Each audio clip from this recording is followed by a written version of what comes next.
Thank you very much, Ciara, and very much to welcome people who are with us here today, because honestly it's great, I know, for Mr. Reuben Murray to be the first teenager here into the Oireachtas Subcommittee. It's a wonderful honour, and I suppose to Miss Lynch and to Miss Fanning as well, you're very welcome. I suppose, as has been mentioned earlier, the reason for all of this is that it's going to feed into the report that we're going to deliver in terms of the key impacts of COVID-19 on the primary and secondary education sector. So your inputs and your submissions are crucial for that. I suppose I wanted to ask just a couple of questions, and just to follow on from the comments that were made, to point out that we had the very first subcommittee on mental health here earlier this morning, and I was just in it, and that is about the impacts of mental health in Ireland during COVID as well, will be one of the areas that they're going to focus on. And actually in their submission they referenced that Jigsaw, which I know is more 15 to 25s, had a 50% increase in engagements, and that CAMS, which is the Child and Adolescent Mental Health Services, and I very much welcome the webinar that you've done as well on the primary schools, which I know maybe isn't captured as well. Just the questions I'd like to bring, and some of them are raised just during the comments that have been made, but I have a query just in relation to career guidance, and I suppose just around career guidance and maybe what options have been offered to students outside of maybe the traditional way of going to universities, so really to think about further and higher education. I suppose just a question on that, if I might ask your opinion on that, perhaps to Mr. Murray. Just with anticipated regret, you know, how are we going to work to incentivise students, because it was mentioned that there's all of these issues with lack of mask wearing perhaps with students in unsupervised areas, all right, so inside the school and outside the school. So can I ask your opinion, and how do we incentivise people using this like anticipated regret? Nobody wants to be responsible, no one wants to be one of those people that's going to have to note that you're a person who's been responsible for passing on COVID. So how do we work to do that?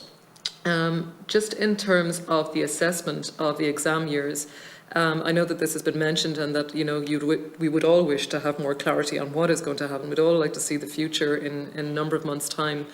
But in thinking of what has happened last year and this year, can I ask maybe parents and perhaps Reuben as well, the idea of the traditional Leaving Cert and the idea of opportunities of continuous assessment for a new version of the Leaving Cert, what could that look like? And what opportunities are there for us to explore that? And then very finally, just the adherence to regulations on school transport. I note that we are getting over, you know, with the budget, we've close to 9 billion been invested in from the Department of Education in the budget by the government this year. You're seeing 1,065 teachers. You're going to have, you know, more teachers coming on stream in secondary schools, but there is a challenge in terms of the access to classrooms. Where are you going to put the students? Are there extra classrooms in these in secondary schools? You know, it's a real challenge at primary school level as well. And then I suppose just on bus transports, on school transport, there is additional funding for school bus drivers. Are you seeing that happening? Are you seeing like any difference in the school bus transport? So thanks very much. Okay, so who'd like to respond to that initially? Yeah, Reuben, okay. On the point of continuous assessment in the Leaving Cert, it's the ISSU's and our members from our annual assembly's opinion that the Leaving Cert is in need of reform. It does need to make a transition to more of a modern assessment. Ireland is leading on several areas. Let's make it leading on final exams too. In the actual higher education, I think that is something we need to look at. I'm not able to give an in-depth answer here, but there needs to be more of this snobbery towards possibly other forms needs to be tackled and taken head on. On the actual adherence to regulations by students, I think a big part of this is by where we are going overboard, that we mitigate that. For example, where students are not allowed to go outside at all, not allowed to leave their classroom, not having to carry all these books. What that creates is a negative attitude towards all of them, where in fact these things can be solved in different ways, having the same impact and not have this thing. And the thing that really came through for me when I was going through our survey is that when it comes to culture, there's two types of ways schools enforce guidelines. It's by being very strict and consequences, and the other side is when it's a community of culture where all the peers are saying we need to keep each other safe, and it's more all of us together in this. And I think that came forward very clearly for me in our survey. Thank you very much. Thanks, Reuben. Well done today. Thank you.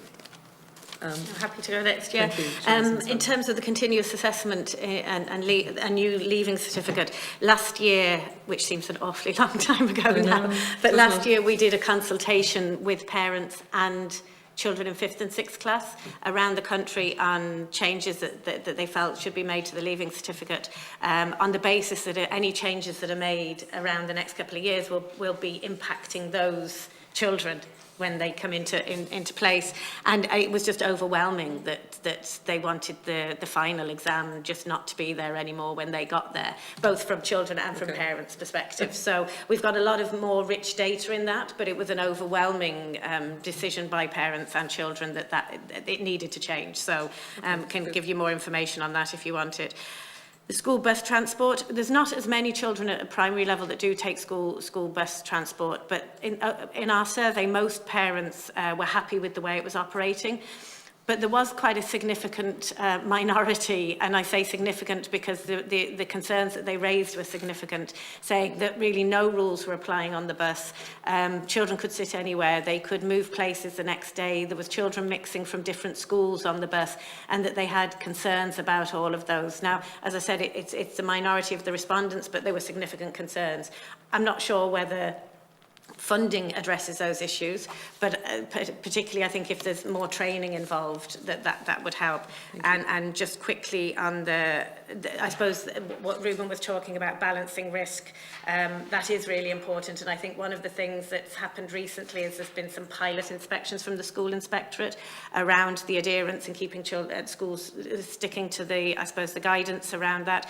And I think they have in the main been taken very positively by the schools who have been engaged in that pilot, and it would be really good to get some of the experiences from that to, I suppose, support schools in how that they can adapt some of what they're doing. Thank you very much, Ms Lynch. Do we have time for Ms Fanning? Would you like to? Thank you. Sorry, just very quickly, even coming in here about the school transport on our survey, over 20% of parents said that they had changed to an alternative form of transport for this time because of their concerns about travelling on the school bus or on public transport. And I do agree that looking at the congregation of school children waiting at buses and everything, that it has to be a community effort. And a community care. We are working together and we have to all play our role and accept responsibility. Thank you very much. Thank you. Thank you very much.